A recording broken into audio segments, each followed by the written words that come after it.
สวัสดีข้าพเจ้าเถาเสียงเพชรคำมงคลต่างหนาสโมสรสุริยวงศ์ความพร้อมของทีมนี่เริ่ม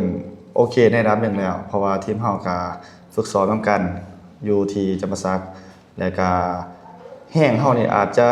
ค่อนข้างดีแหละช่วงนี้แต่ว่าเฮา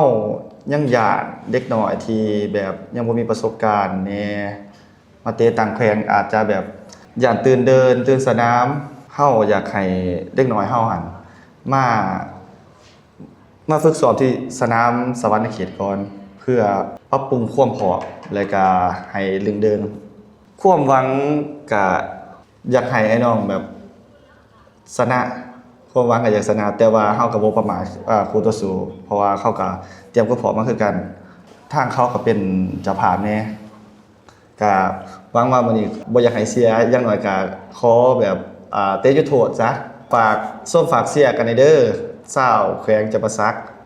เพราะว่าเฮาก็เตรียมตัวมาค่อนข้างว่าหลายเติบได้เสริมทัพได้อันนี้มาเพื่ออยากให้เป็นตั้งหน้าแขวงจำปาสักในการที่ว่า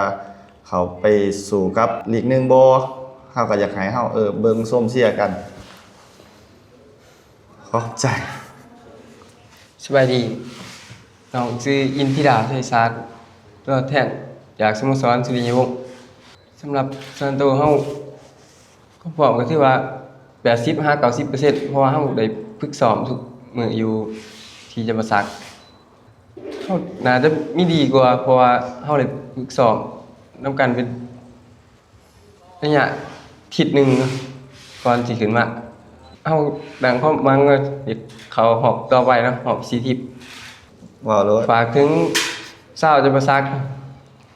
ส่งกำลังใจให้พวกเราสิเฮ็ดให้มันเต็มที่แต่สิเข้าไปในรอบต่อไปขอบใจ